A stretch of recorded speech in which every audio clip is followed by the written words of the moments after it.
and gentlemen, thank you for standing by, and welcome to the Extreme Networks Q2 Fiscal Year 2021 Financial Results Conference Call. At this time, all participants are on a listen-only mode. After the speaker's presentation, there will be a question-and-answer session. To ask a question at that time, please press star then one on your touch-tone telephone. As a reminder, today's conference call is being recorded. I will now turn the conference over to your host, Mr. Stan Kovler. Sir, you may begin. Thank you, operator, and welcome to the Extreme Networks second fiscal quarter 2021 earnings conference call. I'm Stan Kovler, Vice President of Corporate Strategy and Investor Relations. With me today are Extreme Networks President and CEO, Ed Meyercord, and CFO, Remy Thomas. We just distributed a press release and filed an 8-K detailing Extreme Networks' preliminary financial results for the quarter. For your convenience, a copy of the press release, which includes our GAAP to non-GAAP reconciliations, is available in the Investor Relations section of our website at extremenetworks.com. I would like to remind you that during today's call, our discussion may include forward-looking statements about Extreme Networks' future business, financial and operational results, growth expectations and strategies, the impact of the COVID-19 pandemic, the potential impact of any adjustments to the company's distributor rebate reserve, changes resulting from the completion of the quarter-end review process, new product introductions, operations, and the impact of tariffs. We caution you not to put undue reliance on these forward-looking statements, as they involve risks and uncertainties that can cause actual results to differ materially from those anticipated by these statements, as described in our risk factors in our 10-K report for the period ending June 30th, 2020, filed with the SEC. Any forward-looking statements made on this call reflect our analysis as of today, and we have no plans or duty to update them except as required by law. Now, I will turn the call over to Extreme Networks President and CEO, Ed Meyercord. Thank you, Stan, and thank you all for joining us this evening. I want to recognize and acknowledge the efforts of Extreme employees and their families, our extended community of partners, customers, and our investors. The duration of the pandemic continues to impose challenges for everyone. And it's remarkable the efforts that people have put forward and their commitment to Extreme to help us emerge stronger than ever before as a company. Our preliminary Q2 results mark the third consecutive quarter of sequential growth and reflects increased customer demand and continued improvement of our team's execution across the board. I will let Remy address the potential one-time non-cash accounting adjustment to our financial statements. In my comments, I will refer to financial results as normalized to address the fact that our accounting adjustments have no impact on our business or our outlook. We outperformed our initial expectations for revenue and earnings, achieved record gross margin and operating profit, and hit double-digit operating margins 2 quarters ahead of our expectations for fiscal 21. These results drove strong cash flow, which we used to pay down $40 million of our debt and reduce our leverage. Focusing on our results, cloud has emerged as a critical lifeline for our customers' digital transformation efforts, which are accelerated by COVID-19. Schools, governments, healthcare organizations, and enterprises are all managing increasingly distributed networks, users, and activities. Students learning from home, the delivery of remote healthcare, and flexible work-from-home models are all here to stay. These trends are driving our new cloud subscription bookings, which grew 140% year over year in Q2. We believe the evolution of networking will continue to become more and more distributed in what we call the infinite enterprise. We are developing innovative next-generation technologies to lead this next market transition. Our competitive differentiation is becoming more pronounced as we are gaining more share than our competitors in cloud-based networking. We currently manage nearly 1.5 million networking elements on our Extreme Cloud IQ platform, making 6 straight quarters of sequential growth in the number of customer accounts and managed devices. Digital transformation, and more specifically, network transformation, is driving our customers' ability to execute in the current environment. In addition, historically, The network has been an untapped resource when it comes to meaningful data that can influence and positively improve business and customer outcomes. One of the strongest differentiators of our platform is access to unlimited customer data for business and technical users to optimize network performance and deliver contextual user experiences. These data insights can be leveraged in real time, and usage trends can be evaluated over prior periods to empower strategic decision-making. We remain the only networking vendor to provide unlimited data to our cloud management subscribers, delivering AI-driven networking insights required to compete and advance. Enterprises without a clear and realistic plan to support the evolving types of technologies, devices, and apps, and people who connect to the network will fall behind. We provide our customers the tools and resources they will need to move on from high-cost and complex infrastructure. With our simple, secure, cloud-driven networking solution, we make it easier for them to take the next steps in their digital transformation journeys. Extreme stands alone in providing unprecedented choice to manage edge-to-edge data center networks privately, on-prem, or in any major public cloud. Enterprise customers are all embracing a hybrid cloud environment with different applications running in different public clouds, private clouds, or on-prem.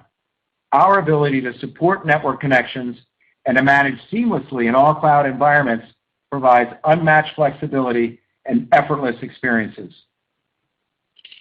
We continually reinvent ourselves to challenge complexity and convention in our quest to make the customer experience effortless. It's how we do business. That's why we also provide industry-leading customer support and flexible as-a-service subscription options.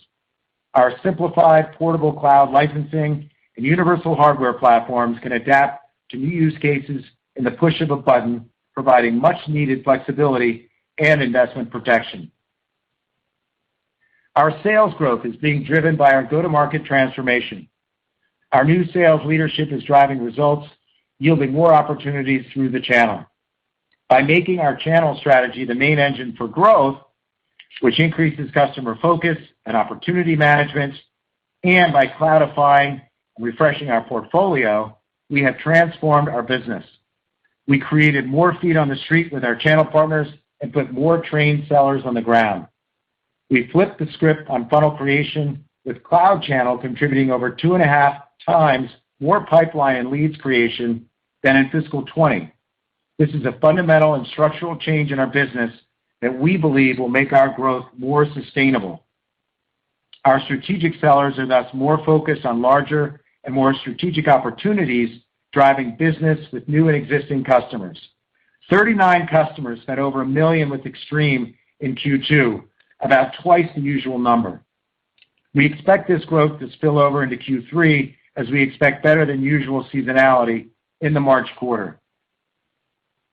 The automation of our business has helped us drive sales productivities with initiatives like channel self-service. We can add channel partners who transact with us seamlessly, and we are rapidly growing the number of transactions done through self-service. Our distributors and partners are embracing our ability to improve business velocity and deliver effortless experience. The next steps in our cloud evolution will be to focus on customer success and drive user adoption and the number of devices on our Extreme Cloud IQ platform. The journey of cloud networking for many of our existing customers started with wireless LAN, but with our universal platform for switching, the evolution of our management tools, and in the future, our ability to manage third-party devices, we will fill out our vision of the infinite enterprise. In summary, pivoting to investing in innovation and an effortless experience for employees and customers is now paying dividends and will continue to drive growth going forward. We were especially pleased with the strong sequential growth of our EMEA business this quarter. On a bookings basis, both our Americas and international segments are now back to fiscal 20 levels in Q2, and we expect growth to accelerate into the second half of our fiscal year. Q2 also marks the return to sequential growth in wireless on 14% quarter-over-quarter unit shipment growth. We expect wireless to once again fuel our growth in the second half of fiscal 21 as sports venue and retail verticals begin to recover further over the next several quarters. Our new wired products are seeing increased demand in the marketplace with strong new product revenue of recently released switches such as the 5520 universal platform. Our new products are both more competitive and deliver a higher gross margin to Extreme. We have a wide range of new product introductions set for the next calendar year to expand our universal products platform with cloud-native management for switches on a truly unified cloud platform. We also saw early ordering from some of our largest customers that are global leaders in the service provider ecosystem for 5G. 5G is a substantial growth opportunity for Extreme because of the highly focused investments we have made. First, we're in the early stages of rolling out a next-generation packet broker solution for one of the world's largest service providers. And second, we're co-developing an embedded technology into the full stack of a 5G NFVI solution with one of the largest telecom equipment vendors. We expect to see growth begin to ramp in the second half of fiscal 21. We've created a global go-to-market sales and services team as well as a focused R&D team of engineers to specifically address this massive 5G opportunity. In addition to our existing customers, we will also bring our solutions to other large service providers around the world. Heading into the second half of fiscal 21, we're on plan to achieve double-digit year-over-year revenue growth, record gross margins, and double-digit operating margins. Our funnel remains strong and our visibility continues to improve as we emerge as a stronger, more competitive company and take share. With that, I'll turn the call over to our CFO, Rémi Thomas. Thanks, Ed. As Ed noted, we had a very solid quarter and executed well across the board. As you're aware, upon completing our quarter-end procedures, we identified a potential understatement of the reserve for our distributor rebate program. The review is ongoing, which is why we're providing a preliminary outlook for our Q2 results. We may make a non-recurring adjustment to contra revenue in our financial statements, which would not impact our reported cash balance as of December 31st. We expect to file our financial statements on time and will provide an update if necessary. Based on our preliminary Q2 performance, our results exceeded our outlook across all our financial metrics for the third consecutive quarter. Our updated range for Q2 of $238 to $248 million is above our prior guidance of $235 to $245 million. We also anticipate sequential improvements in gross margin for the third consecutive quarter. Our new non-GAAP earnings per share outlook of 11 cents to 17 cents is above the previous range of 9 to 12 cents. The strong quarter-over-quarter recovery in our bottom line was a function of higher updated gross margin outlook of 60.7% to 62.1% versus our prior range of 60 to 60.6%. The combination of higher anticipated gross margins and tight expense control results in an operating margin range between 9.5% to 12.2% of revenue, up from a range of 8 to 9.5% implied in our initial guidance. The significant cash flow generation we achieved allowed us to pay down $40 million in debt and strengthen our balance sheet further. New cloud subscription grew 40% sequentially and 140% from the year-ago period. Based on our Q2 bookings, our total cloud-managed subscription business reached over $80 million in annualized run rates. The growth of cloud subscription and service renewals resulted in deferred revenue of $309.1 million, up 4% sequentially and quarter-over-quarter. The growth of deferred revenue should sustain our recurring revenue and subscription revenue growth. From a bookings perspective, the America region grew 2% year-over-year on higher volume and larger deal size, while continuing to lead the way with above corporate average new cloud subscription growth. Our international business grew 3% year-over-year in bookings across products, services, and subscription. We anticipate year-over-year growth to accelerate during the second half of fiscal 21. From a verticals perspective, 6 out of our 8 major verticals were up quarter-over-quarter. we saw sustained demand in government and education spending, a rebound in healthcare business on both a year-over-year and quarter-over-quarter basis, strong sequential growth in service provider, and another modest sequential recovery in retail and transportation and logistics. Segments of our business, such as sports and entertainment, are set to recover in the second half of fiscal 21 based on recent new wins.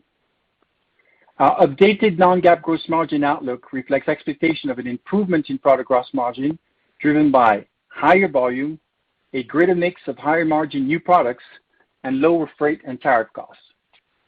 As anticipated, the modest sequential increase in operating expense was due to higher commissions related to growth in revenue, offset by more efficiency in our R&D spending. The expected recovery in our operating profit, combined with the prudent management of operating working capital, resulted in higher cash generation and enabled us to strengthen our balance sheet.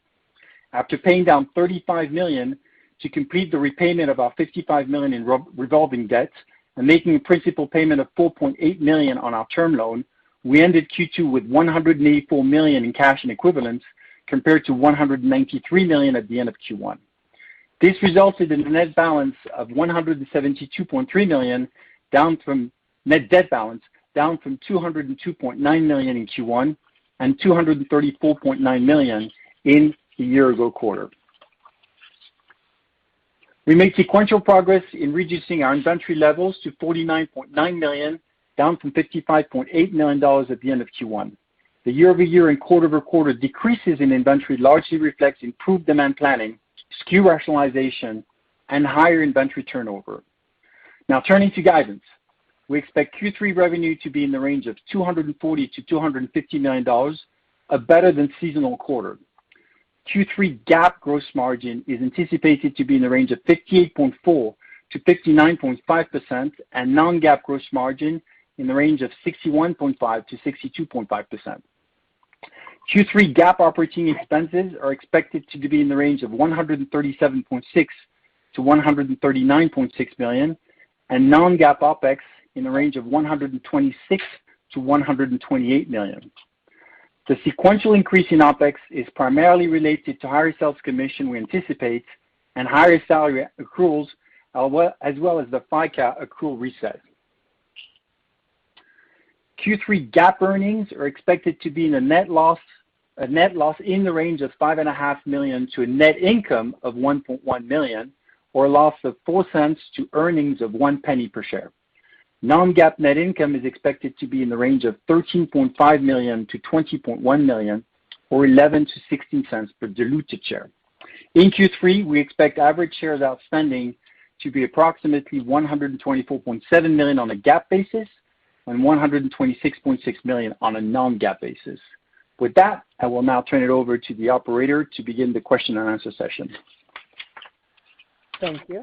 Again, ladies and gentlemen, if you'd like to ask a question, please press star then 1 on your touchtone telephone. One moment, please. Our first question comes from Paul Silverstein of Cowen. Your line is open. Thanks, guys. I appreciate you taking the questions. Just a couple from me. First off, Remy, what are the primary drivers of the improving gross margin? So this quarter was primarily driven by product gross margin. We continue, as you know, to introduce new products that carry a lower bill of material, so that's helpful. We also had a positive shift in the mix amongst our products that basically drove higher gross margin because the products that recovered enjoyed stronger gross margin. And we also enjoyed this quarter the benefits of a sequential drop in freight cost. It's not quite back at the pre-COVID level, but they're trending down, as well as lower tariff costs. And so the combination of all these three factors explain why the product gross margin was strong this quarter.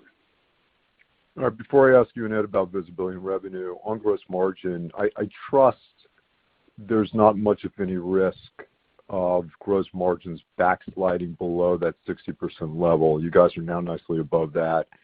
It sounds like you've already crossed that bridge. But I want to ask you as a question. Is there any risk of backsliding? No. If anything, we expect the gross margin to continue to improve. The trends that I just described, specifically for tariff, are going to get better in Q3. And overall, you saw that recurring revenue this quarter was 30%, and it's kind of, compared to 2 quarters ago, down a bit because product has been picking up sequentially. But over time, with the $309 million of deferred revenue that I talked about, you should be expecting our subscription and support revenue to increase as a percentage. And structurally, those 2 activities carry higher gross margin, so that should be driving our gross margin up. So we're pretty optimistic about the gross margin trends.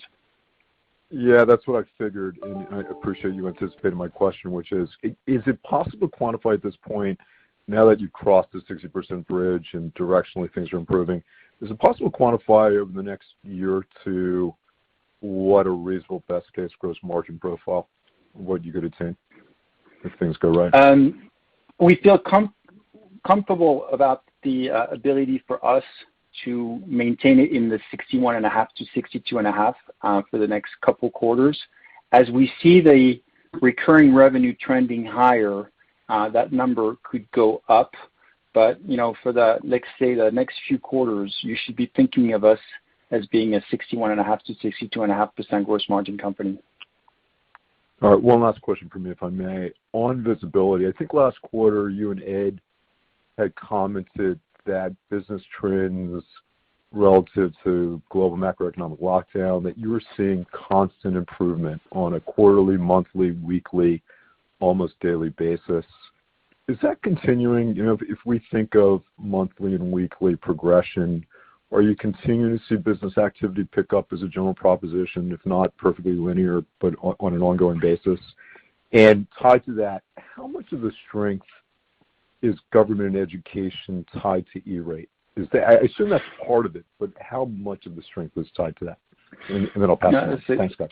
That's a great question. So I would make 2 comments. The first one is on what we've discussed with you, Paul, already, which is what we call the run rate business, sometimes referred to as repeat business, which is those orders less than $50,000 that are really being generated by the install base. And in the last 3 months of 2020, we saw a pickup in that business, which we feel was related to the year-end spending, as well as the accumulation of sort of pent-up demand from the month of March to May, when not much happened.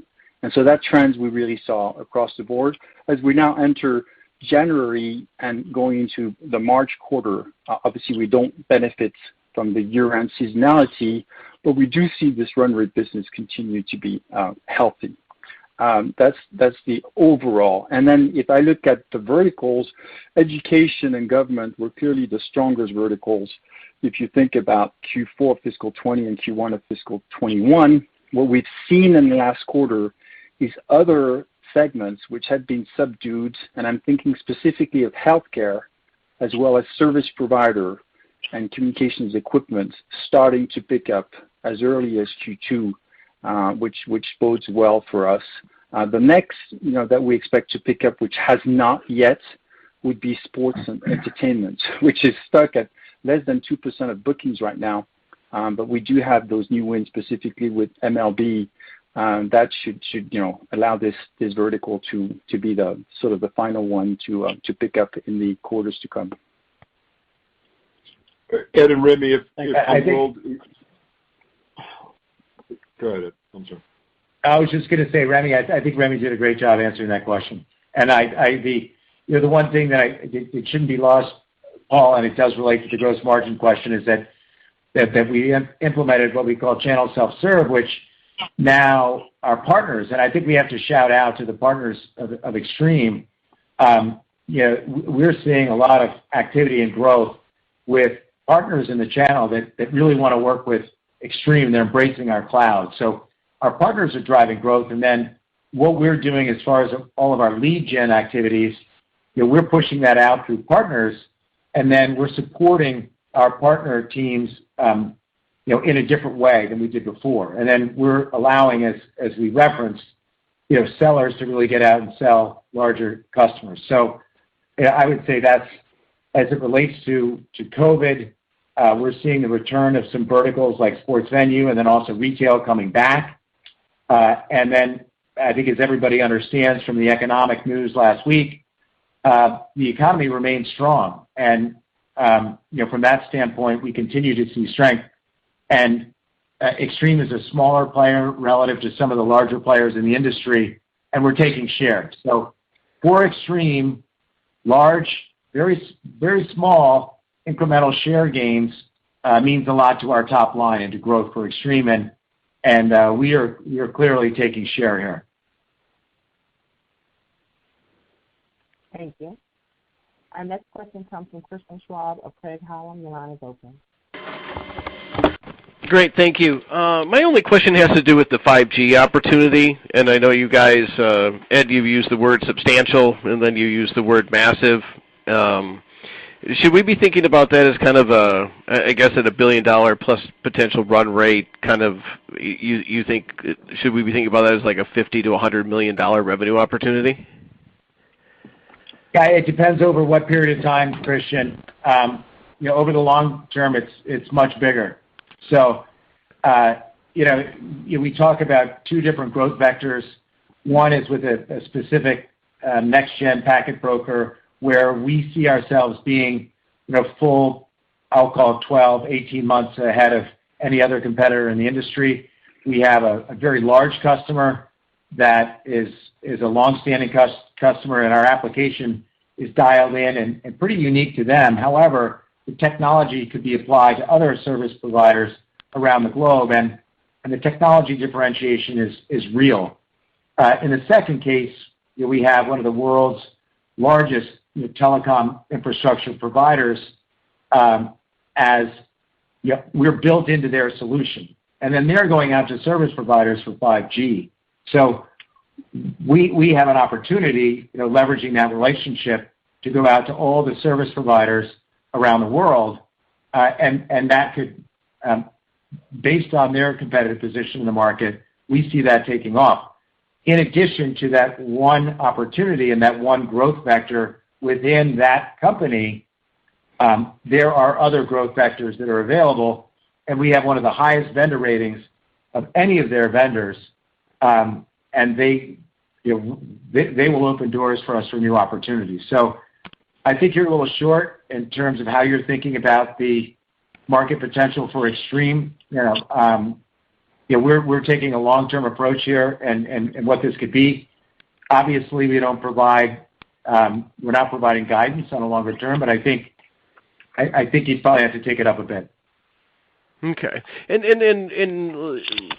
would you expect that the majority of that to be shipped? You talked about it ramping in the second half of this fiscal year. Is that something that's going to, be sold for many years, or a significant portion of that will be, sold within the next year or two, would you imagine? No, it would be many years. It would be many years. I mean, this 5G deployment, will be the largest investment in telecom infrastructure in history. And this is something that we see going on for at least 15 years. And because of the differences in 5G, and then what does it mean for last mile connections, and it's a very different technology, and we're just excited to have some pretty amazing partners to be going out into the market with, and then different ways to win that are new growth vectors that we haven't had before. Extreme's never had this kind of a growth opportunity. Right. So these are, I understand, I remember the packet broker business of Brocade and how they were, I think they were sole sourced at both 3 and 4G. So it sounds like you think that might be the case at 5 as well. We do. Okay. Yeah. Okay. Great. I don't have any other questions. Thanks, guys. Thanks, Christian. Thank you. Our next question comes from Alex Henderson of Needham. Your line is open. Yeah, I just wanted to go back to that last answer. When you say it's significantly larger than the $50 to $100 million that Christian threw out, I think you're referring to over an extended period of time. I think his question was really reflecting, is it potentially $50 to $100 million in an annual revenue opportunity as opposed to over a long period of time, multi-year opportunity. Can you just clarify that response relative to that scaling as an annual run rate? Yeah, and that's what I was referring.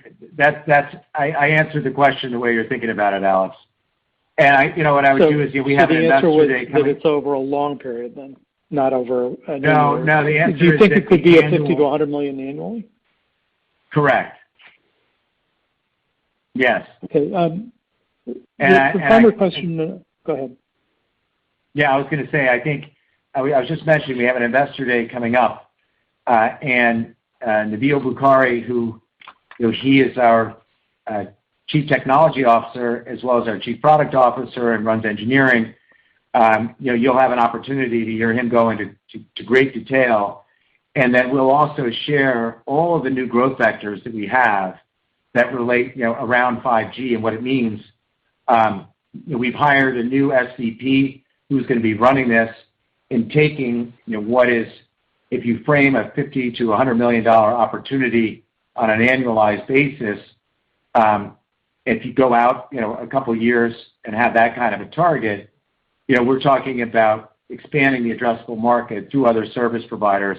We're hiring teams specifically to go focus on this new growth vector, given that the technology differentiation and the innovation that we're bringing. The question I really wanted to ask, as opposed to getting a clarification on the prior questions, was around the SolarWinds hack. First off, I assume that you guys were not impacted by it. Otherwise, I would assume we would have heard about that. But have you had conversations with C-suite related people, CISOs, CIOs, about what the impact of the SolarWinds spend or hack was on spending intentions, particularly on either security-related products or on networking-related budgets? How do you see that impacting spending? Yeah, we don't. I would just say, first of all, from a SolarWinds perspective, no impact at Extreme. We dodged that and did not have any issues. We do not see any impact to the downside of networking spend. In fact, as networks become more distributed and as what we would say is enterprise becoming more of more focused on the edge and delivering the edge, and the investment being on delivering the user experience that normally an enterprise employee might have on-prem or on campus or on branch. Now they're going to have it in a more distributed way. If anything, we only see it fueling more investment in networking and shining a light on the fact that networking is becoming more strategic today than ever before. So I think people are more aware of that now, and what's happened with the pandemic and COVID has only accelerated that, and SolarWinds only shines a light on how important security is. I think I will comment and shout out that we have the most secure cloud than any of our competitors in the industry. We're the only ones that have all the security certifications. And so as far as customer data being protected, I do think that's also having an impact as to why we're taking share in cloud, because of the assurance of security within networking data that resides in Extreme Cloud IQ. Okay, so just to be clear, you haven't heard anything specific from the C-suite about increasing IT budgets or change in budget mix or anything of that sort since that's occurred? I mean, we're seeing, on our side, we're very focused on networking, as you know, and we're seeing very healthy demand for networking. And we've seen an acceleration of the digital transformation of networking with our customers across all of our enterprise customers. If I could shift gears, can you just give us an update on when you expect, A, to expand the Universal product line, and B, be complete on that launch? I think the last time we talked, you said the December quarter would be when the Universal line would be fully implemented and fully deployed. Is that still the schedule? And when's the next set of products come out to help fill that out? So we've come out we've come out with a 5520, and I would say that's a very healthy switch. But what we're coming out with in the I would say in the April timeframe is the next universal switch, in the universal switch family, which is a high runner, and then later in the calendar third quarter, we expect kind of the next family of switches coming out in the universal family. We're there on the wireless side as well, so I think you continue to see more wireless products that are coming out that are universal, and then early Q4, I think you'd see an impact from the next family of universal switches coming out. If I could just follow up one last extension of that question, and then I'll cede the floor.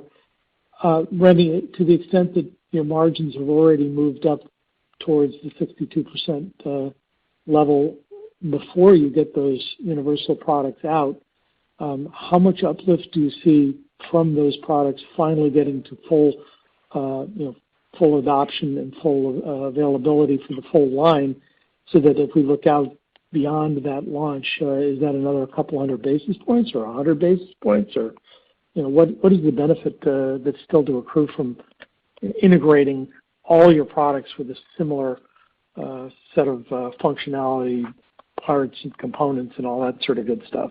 Because it's totally positive. I wish introducing a new product range would have an impact of more than 100 basis points, but typically the impact that we see, because some of that obviously is given back to customers and partners under the form of discounts to remain competitive, it's typically tens of basis points impact, and I would expect that to play out over the next, I would say, 4 quarters. To Ed's point, the majority of the range in edge and aggregation will have been launched by the end of this calendar year. So you should be seeing some benefit of that in the first half of fiscal 22 for us. Thank you very much. Thank you. Our next question comes from Dave Kang of B. Riley. Your line is open. Thank you. Good afternoon. Nice quarter, gentlemen. My first question is actually clarification. I may have missed it. Subscriptions booking, it was 140% year over year. Did you give a sequential number? Let me see if I can find it real quick. I seem to remember that it was 100%, but I'm just checking. It was 40%. Dave, it was a 40% sequential growth. Got it. Yeah. And then our cloud. Yeah, our field teams, have all embraced the cloud, and customers know that they have to consider cloud, and if you're considering cloud, you need to consider Extreme. So we're getting a lot more at bats, and our field has embraced the cloud. We are also putting more and more technology into the cloud. Most recently, our management software, XMC, we made available to the cloud. XMC manages a lot of devices, so we're expecting the migration of XMC into the cloud to drive even further growth of cloud subscription because of all the devices that are managed under that management platform. Got it. And then regarding recurring revenue, when do you think that will reach your target of 40%? Is that something that can happen maybe next calendar year? And once it does, where does your gross margin go? Maybe perhaps mid-60s? Yeah, so we'll provide more color on that at the Analyst Day. Dave, it's going to take a little longer than calendar 22.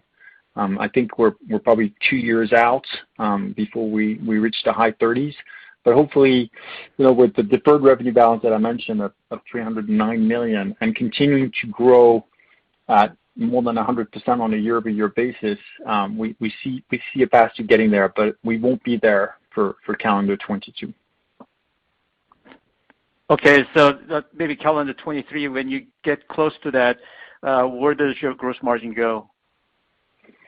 So look at the overall services and subscription gross margin today, which is in the mid-60s, and think about the fact that the subscription margin itself is higher than the services margin. And so as cloud subscription grow, that 65% should be increasing. So I don't want to provide specific guidance ahead of the analyst day, but I just want to provide some metrics for you to get an idea of where it should be headed. Sure. Just a couple more questions regarding. So actually three maybe. Packet broker. So it sounds like it shipped in the December quarter and is starting to ramp, heading into this calendar year. Is that what's happening? So yeah, we're expecting Packet Broker that product is more of a Q4 fiscal 21 event as far as impacting bookings and revenue. I see. Okay. So actually, I would say it's the other 5G opportunity that's got traction and is beginning to ramp in a more meaningful way. I thought that was more like a September quarter, but it sounds like it got pulled in then, huh? Yeah, I'm not sure how that was guided previously, but that has been on a very continuous path. And how this evolves is that our customer is selling into large service providers, and as they start to embrace the solution, that starts to ramp. And I would say we're at the very early stages of adoption of the solution. It's a very large service provider, so it's being successful, and we're starting to see that ramp. And then Packet Broker we see coming into our fiscal Q4 and then fiscal Q1 of 22. Got it. Just to be clear on that, the first one that you talked about, the one that's currently ramping, I assume that's the European network equipment vendor. And as Alex was talking about, you're talking about 50 to 100 million annually, just to be clear? Yeah, we're packaging 5G, all of our 5G opportunities in that bucket. But 50 to 100 million annually, though, right? Yes. Okay. Just one final question. Actually, a couple more regarding that European customer. So how would demand dynamics change? In the O-RAN, Open RAN environment? Will they still go with your solution, or will actually their customer dictate which switch to use? Thanks, David. We'll have to move on after this one. Yeah, I'm not sure. I'm not sure I heard the question, Dave. Sorry. The O-RAN, Open RAN, where it's open architecture. Will they still go with your solution, or could that change? No, I mean we're at the very early stages, David. It's very, very early, and I would say we're at the very early stages of a large addressable market for this particular solution. And I think what's going on with RAN might only enhance the requirement for the solution that the full stack solution that we're a part of. Thanks, operator. Can we move on to the next questions? Our next question comes from Eric Martinuzzi of Lake Street. Your line is open. Yeah, maybe I missed it, but what is the deadline for getting the December quarter buttoned up? Just when are you expecting to have that done by, and what's the deadline? So the deadline filing is February 9th, and we obviously expect to complete our reviews and file timely. Okay.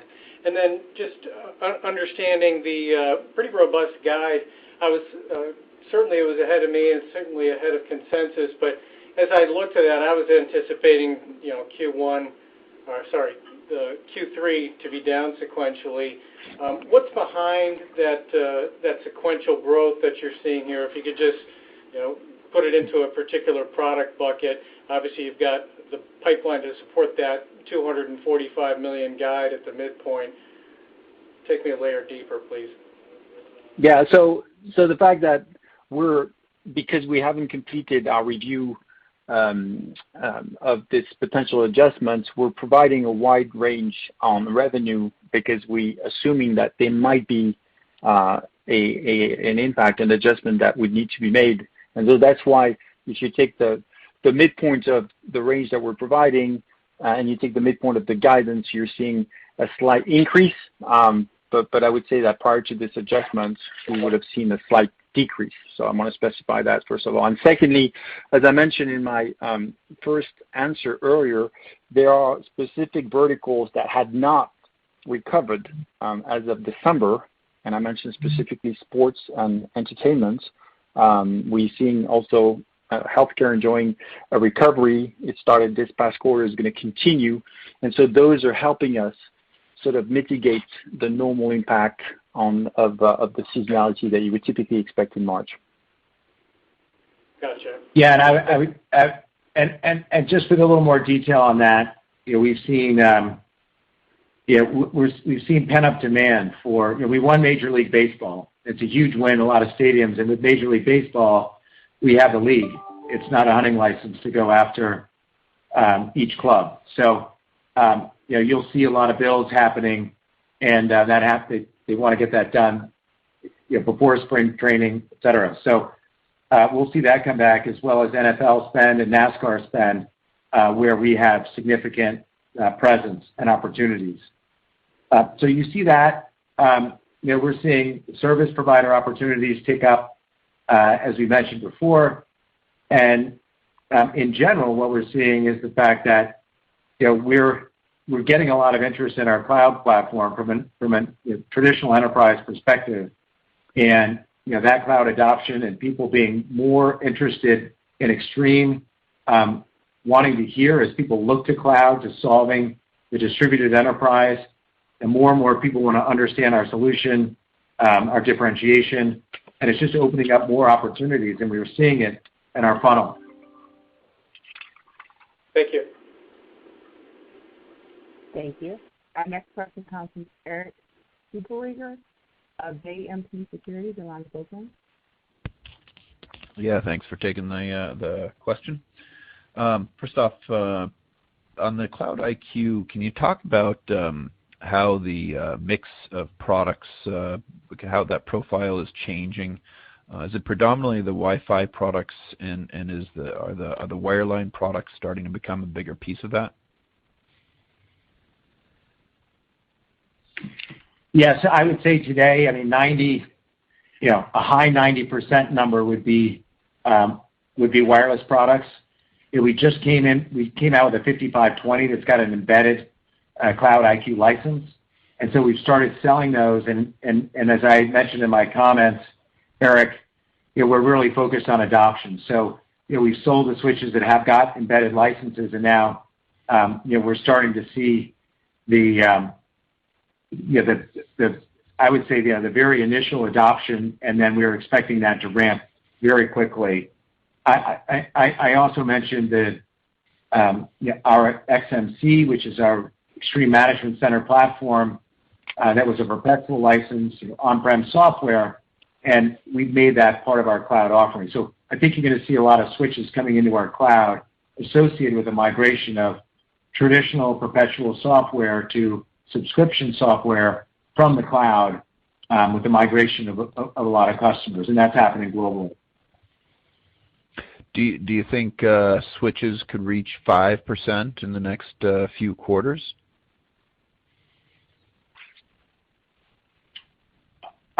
We haven't really come out with that, but what I would say is that's something we should address on Investor Day coming up. That's a great topic for Investor Day. Okay, fair enough.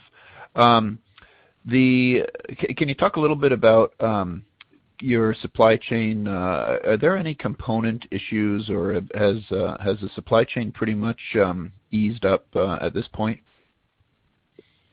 Yeah, I think at this stage, the semiconductor industry is feeling a lot of demand across multiple industries, and so we compete for our chips. But we have an excellent relationship with Broadcom. We consider them to be strategic partners, and they work with us very closely. So we haven't really seen supply chain constraints. I think because of the strength of those relationships. But we do understand that it is tight out there. In certain products, lead times have increased, but for us it's not an issue. But there are some related chips that are still pretty long lead times? Yes. That's the nature of our business. So I would say there's nothing that's, I would say there's more pressure now than there has been before, but I think because of the partnership and the relationships we have, we just have to be smarter about how we buy. Do you think that some of your competitors are getting hurt by some of the constraints out there? We wouldn't be surprised, but I don't think we have enough knowledge to comment.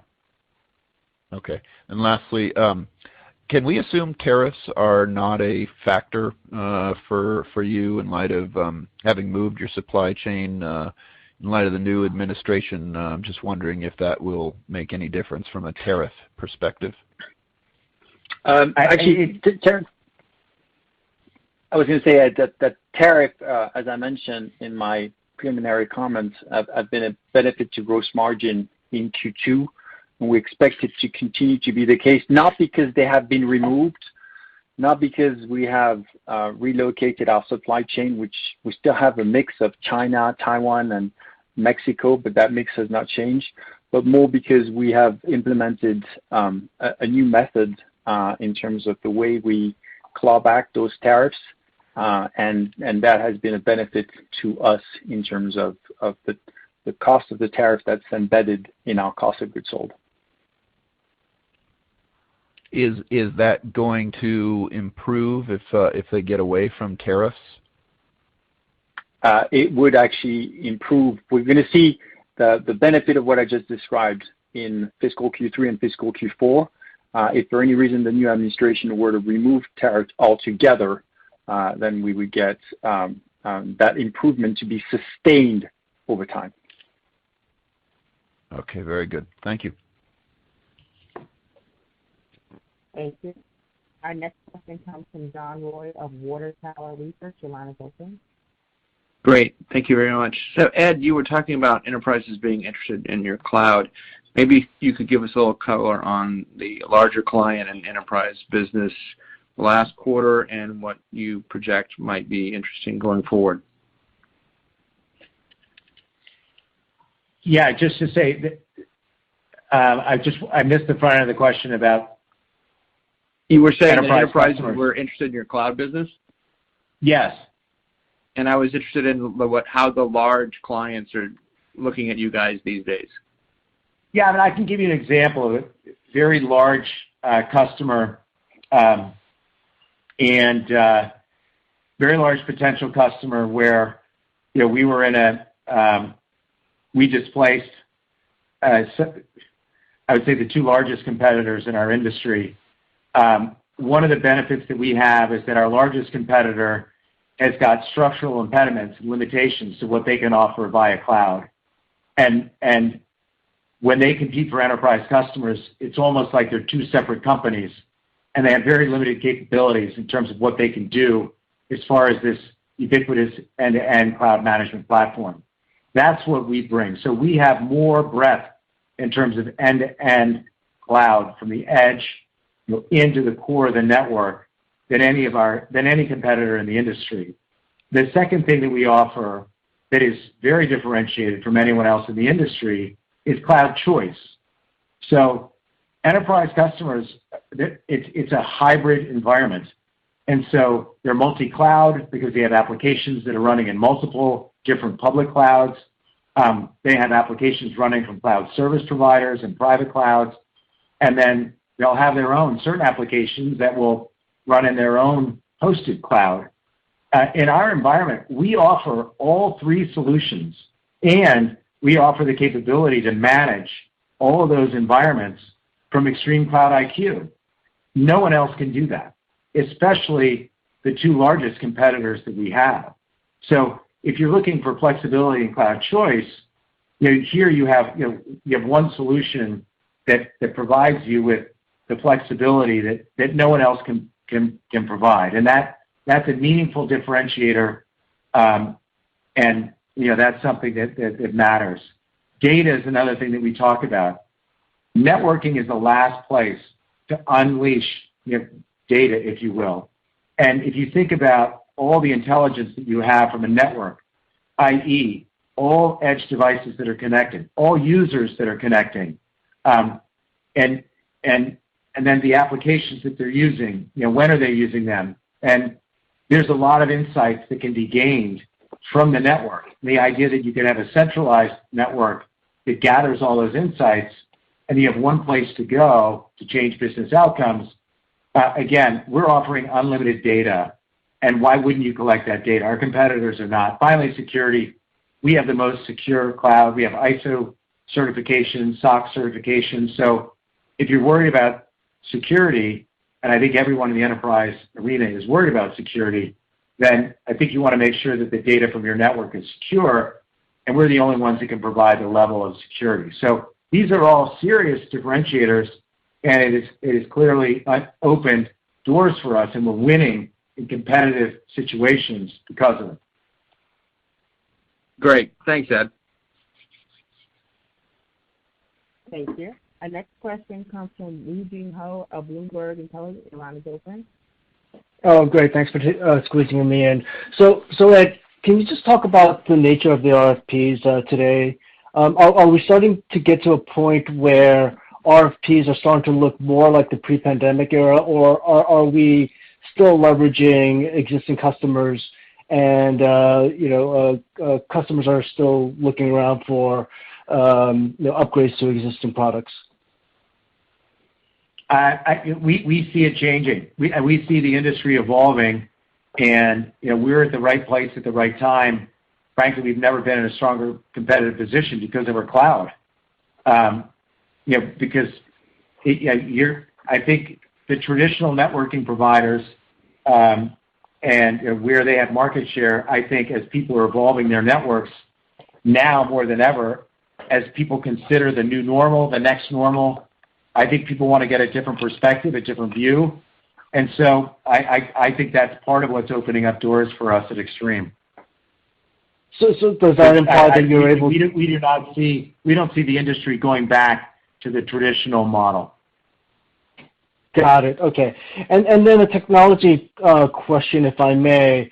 So it looks like Wi-Fi 6E is around the corner, and I know that we're still early in the Wi-Fi 6 upgrade cycle. Does that technology node present a new opportunity to gain share in Wi-Fi as well as drive more Extreme Cloud IQ business in the future? I think it's premature to make a call on Wi-Fi 6E. That said, we'll be right out there early. We'll be on the early end of the wave as far as the market's concerned. Great. Thanks a lot. Thank you. I'd like to turn the call back over to Mr. Meyercord for any closing remarks. Okay, thank you, operator, and I want to thank everybody for participating in the call. Extreme is at an inflection point where for many years we've made acquisitions, we've built up scale, and we've been investing and consolidating the technology, the teams, the cultures, and everything into Extreme. At this point, we are one Extreme. With the universal hardware platform, with everything moving into the cloud, we are now in a position to invest in innovation, which is an exciting time for us at Extreme. And we say there's never been a better time to be a partner of Extreme or to be an employee of Extreme. So I'll just step back and thank everybody for joining us on the call. I want to recognize our employees, partners, and customers for your engagement and commitment. Our employees for a job well done in these times.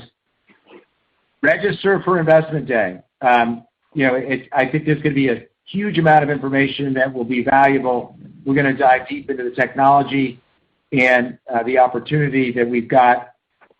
So registration information will be coming shortly. Stay tuned. Thanks, everybody, and have a good evening. Thank you. Ladies and gentlemen, this does conclude today's conference. Thank you for participating. You may all disconnect. Have a great day.